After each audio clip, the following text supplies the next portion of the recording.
হরে কৃষ্ণ। আজ 26শে আষাঢ় 1433 ও 11ই জুলাই 2026 শনিবার একাদশী যোগিনী। এই যোগিনী একাদশীর দিন আমি ভাগবত পাঠ করছি। আজ আমি পাঠ করছি ভাগবতের চতুর্থ স্কন্দ দ্বিতীয় ভাগ, সপ্তবিংশতি অধ্যায়ে পুরঞ্জনের নগরীতে চণ্ডবেগের আক্রমণ, কালকন্যার উপাখ্যানের শ্লোক 1 থেকে 3। হরে কৃষ্ণ কৃষ্ণ কৃষ্ণ হরে হরে, হরে রাম রাম রাম হরে হরে।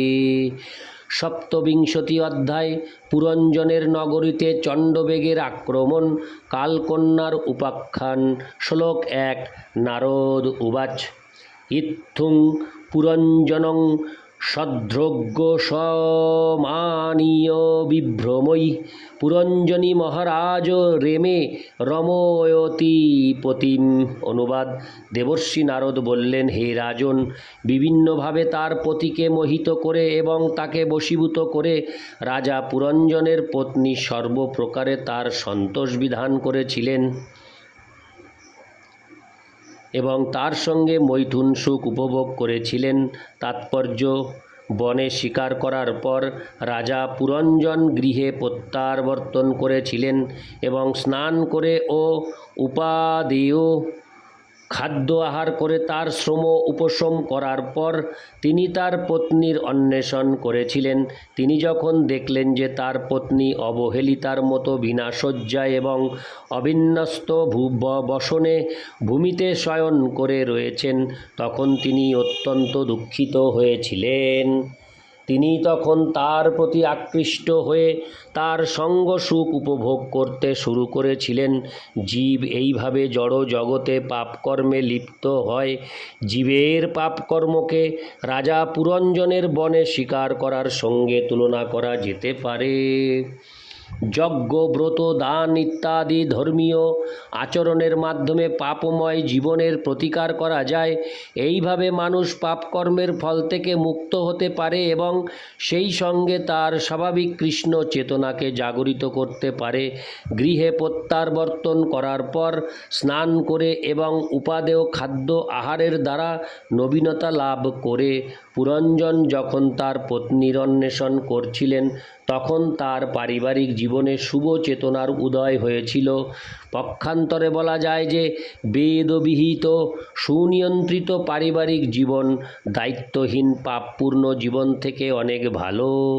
পতি ও পত্নী যদি কৃষ্ণ ভাবনায় যুক্ত হয়ে শান্তিপূর্ণভাবে একত্রে বসবাস করে তাহলে তা খুবই ভালো, কিন্তু যদি পতি তার পত্নীর প্রতি অত্যন্ত আসক্ত হয়ে তার কর্তব্য বিস্মৃত হয় তাহলে সে আবার জড়জগতের বন্ধনে জড়িয়ে পড়বে।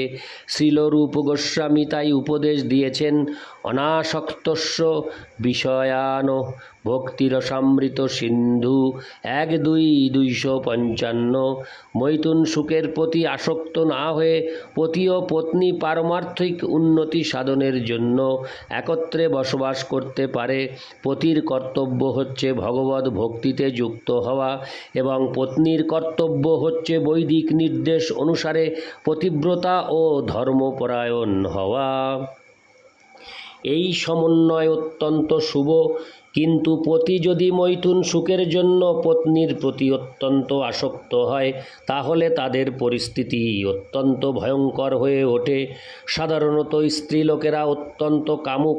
বলা হয় যে স্ত্রীলোকদের যৌন বাসনা পুরুষদের থেকে 9 গুণ বেশি। তাই পুরুষদের কর্তব্য হচ্ছে স্ত্রীদের শাড়ি, গয়না, ভালো ভালো খাবার ইত্যাদি দিয়ে এবং তাদের ধর্মীয় কার্যকলাপে যুক্ত করার মাধ্যমে বশীভূত রাখা। স্ত্রীলোকদের অবশ্যই কয়েকটি সন্তান থাকা উচিত, তাহলে তারা পুরুষদের বিচলিত করবে না। দুর্ভাগ্যবশত পুরুষেরা যদি কেবল যৌন সুখ উপভোগ করার জন্যই স্ত্রীর প্রতি আকৃষ্ট হয় তাহলে পারিবারিক জীবন অত্যন্ত জঘন্য হয়ে ওঠে। মহারাজ রাজনীতিবিদ চাণক্য হরে কৃষ্ণ মহান রাজনীতিবিদ চাণক্য পণ্ডিত বলেছেন, ভার্যার উপভবতি শত্রু, সুন্দরী স্ত্রী হচ্ছে শত্রু। অবশ্য প্রত্যেক পতির দৃষ্টিতেই তার স্ত্রী অত্যন্ত সুন্দর। অন্যদের কাছে সে সুন্দর বলে মনে না হতে পারে, কিন্তু যেহেতু তার পতি তার প্রতি অত্যন্ত আসক্ত, তাই সে সর্বদা তাকে অত্যন্ত সুন্দর রূপে দর্শন করে। পতি যদি তার পত্নীকে অত্যন্ত সুন্দর বলে মনে করে, তাহলে বুঝতে হবে যে সে তার পত্নীর প্রতি অত্যন্ত আসক্ত। এই আসক্তি হচ্ছে যৌন জীবনের প্রতি আসক্তি। সারা জগৎ রজ তমগুণের দ্বারা মোহিত। স্ত্রীলোকেরা সাধারণত রজগুণের দ্বারা প্রভাবিত হওয়ার ফলে অত্যন্ত কামুক এবং তমগুণের প্রভাবে অল্প বুদ্ধি সম্পন্ন। তাই পুরুষদের কখনো তাদের সেই রজ ও তমগুণের নিয়ন্ত্রণাধীন হওয়া উচিত নয়। ভক্তিযোগ অনুষ্ঠান করার ফলে মানুষ সত্ত্বগুণের স্তরে উন্নীত হতে পারে। পতি যদি সত্ত্বগুণে স্থিত হন, তাহলে তিনি রজ ও তমগুণের দ্বারা প্রভাবিত পত্নীকে নিয়ন্ত্রণ করতে পারেন। তার ফলে তার কল্যাণ হয়। রজ ও তমগুণের প্রতি তার স্বাভাবিক প্রবণতা বিস্তৃত হয়ে তিনি তখন তার সাত্ত্বিক পতির অনুগত হন এবং নিষ্ঠাপরায়ণ হন। এই প্রকার জীবন সকলের জন্য অত্যন্ত মঙ্গলজনক। তখন পুরুষ ও স্ত্রীর বুদ্ধিমত্তা অত্যন্ত সুন্দরভাবে একত্রে কাজ করে এবং তারা আধ্যাত্মিক উপলব্ধির পথে অগ্রসর হতে পারেন।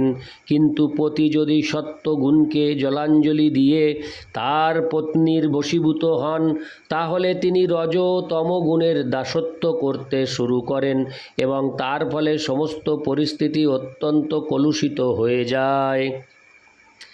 মূল কথা হচ্ছে যে দায়িত্বহীন পাপময় জীবন থেকে গৃহস্থ জীবন অনেক ভালো। কিন্তু গৃহস্থ জীবনে পতি যদি পত্নীর অধীন হয়, তাহলে পুনরায় বৈষয়িক জীবন প্রবল হয়ে ওঠে।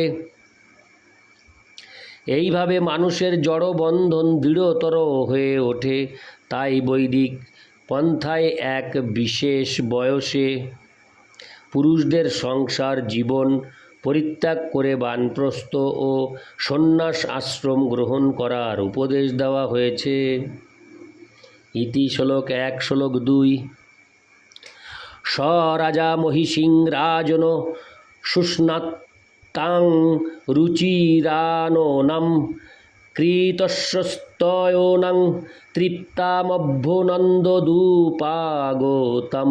অনুবাদ: রানী স্নান করে মঙ্গলময় বস্ত্র ও অলঙ্কারে সুসজ্জিতা হয়ে পান ভোজনাদির দ্বারা পূর্ণরূপে পরিতৃপ্ত হয়ে রাজার কাছে এসেছিলেন। রাজা তার সুন্দরভাবে সজ্জিত আকর্ষণীয় মুখমণ্ডল দেখে তাকে সাদরে স্বাগত জানিয়েছিলেন। তাৎপর্য: স্ত্রীলোকেরা সাধারণত সুন্দর বস্ত্র ও অলঙ্কারের দ্বারা নিজেদের সাজাতে চায়। কখনো কখনো তারা ফুল দিয়ে তাদের চুল সাজায়। তারা বিশেষ করে সন্ধ্যাবেলায় নিজেদের সুন্দরভাবে সাজায়, কারণ তখন তাদের পতি সারাদিন কঠোর পরিশ্রম করে গৃহে প্রত্যাবর্তন করেন। সুন্দর বসন ভূষণে সজ্জিত হওয়া স্ত্রী লোকদের কর্তব্য, কারণ তাদের পতিরা যখন গৃহে ফিরে আসেন তখন যাতে তারা তাদের প্রতি আকৃষ্ট হন। পক্ষান্তরে বলা যায় যে স্ত্রী হচ্ছে সমস্ত শুভবুদ্ধির অনুপ্রেরণা। পত্নীকে সুন্দরভাবে সজ্জিত দেখে মানুষ তার পারিবারিক কর্তব্য সম্বন্ধে সংযত চিত্তে বিচার করতে পারে। মানুষ যখন পারিবারিক বিষয়ে অত্যন্ত বিচলিত থাকে, তখন সে তার কর্তব্য কর্ম যথাযথভাবে সম্পাদন করতে পারে না। তাই পত্নীকে পতির অনুপ্রেরণার উৎস বলে মনে করা হয় এবং তার কর্তব্য হচ্ছে পতির বুদ্ধিকে আদর্শ অবস্থায় রাখা, যাতে তারা উভয়ে মিলে নির্বিঘ্নে পারিবারিক কার্য সম্পাদন করতে পারেন। ইতি শ্লোক 2 শ্লোক 3। তয়োপগুঢ় পরিরদ্ধকন্ধর রহ হনুমন্ত্রৈরোপকৃষ্ট চেতন ন কালো রঙ্হ বুবুধে দূরত্বয়ং দিবানিশেতি প্রমোদাপরিগ্রহ। অনুবাদ: রানী পুরঞ্জনী যখন রাজাকে আলিঙ্গন করেছিলেন তখন রাজাও তার বাহুযুগলের দ্বারা তার স্কন্ধদেশ বেষ্টন করেছিলেন। এইভাবে এক নির্জন স্থানে তারা গুহ্য ভাষণ করতে লাগলেন। তখন রাজা পুরঞ্জন তার সুন্দরী পত্নীর দ্বারা অত্যন্ত বিমোহিত হয়েছিলেন এবং তার শুভ চেতনা থেকে বিচ্যুত হয়েছিলেন। তিনি তখন ভুলে গিয়েছিলেন যে দিন ও রাত্রি অবিবাহিত হয়ে দিন ও রাত্রি অতিবাহিত হয়ে কেবল তার অনর্থক আয়ু ক্ষয় হচ্ছে। তাৎপর্য: এই শ্লোকে প্রমোদা শব্দটি অত্যন্ত তাৎপর্যপূর্ণ। সুন্দর স্ত্রী অবশ্যই তার পতিকে অনুপ্রেরণা প্রদান করেন, কিন্তু সেই সঙ্গে তিনি তার অবনতিরও কারণ।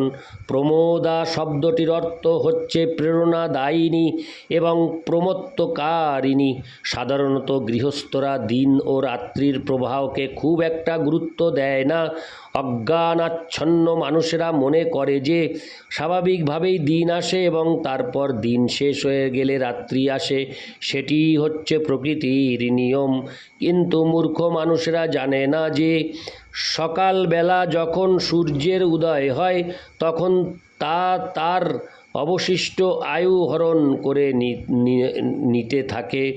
এইভাবে দিনের পর দিন আয়ু ক্ষয় হতে থাকে এবং মনুষ্য জীবনের কর্তব্য বিস্মৃত হয়ে মূর্খ মানুষেরা কেবল নির্জন স্থানে তার পতির সঙ্গ সুখ উপভোগ করতে থাকে। এই অবস্থাকে বলা হয় অপকৃষ্ট চেতন বা অধঃপতিত চেতনা। মনুষ্য চেতনা কৃষ্ণ ভক্তির স্তরে উন্নীত হওয়ার জন্য ব্যবহার করা উচিত। কিন্তু মানুষ যখন তার পত্নী এবং পারিবারিক বিষয়ের প্রতি অত্যন্ত আসক্ত হয়ে পড়ে তখন সে কৃষ্ণ ভক্তিকে খুব একটা গুরুত্ব দেয় না। তার ফলে কোটি কোটি টাকার বিনিময়েও যে জীবনের একটি পলকও আর ফিরে পাওয়া যায় না, সেই কথা না জেনে সে অধঃপতিত হয়। জীবনের সবচাইতে বড় ক্ষতি হচ্ছে কৃষ্ণকে উপলব্ধি না করে জীবন অতিবাহিত করা। জীবনের প্রতিটি ক্ষণ যথাযথভাবে সদ্ব্যবহার করা উচিত এবং জীবনের যথাযথ সদ্ব্যবহার হচ্ছে ভগবত ভক্তি বৃদ্ধি করা। ভগবত ভক্তি ব্যতীত জীবন কেবল সময়ের অপচয় মাত্র। শ্রম এব হি কেবলম। কেবল কর্তব্যনিষ্ঠ হলে জীবনে কোনো লাভ হয় না। সেই সম্বন্ধে শ্রীমদ্ ভাগবতে 1:2-8 বলা হয়েছে, ধর্ম সনুষ্ঠিত পুংসাং বিশ্বকোশেন কথাসুজ নোৎপাদয়েদো যদি রতিং শ্রম এব হি কেবলম।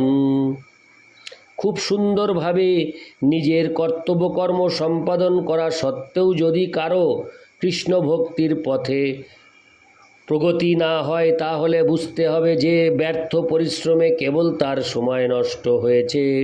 ইতি শ্লোক 3। হরে কৃষ্ণ কৃষ্ণ কৃষ্ণ হরে হরে, হরে রাম রাম রাম হরে হরে। হরে কৃষ্ণ।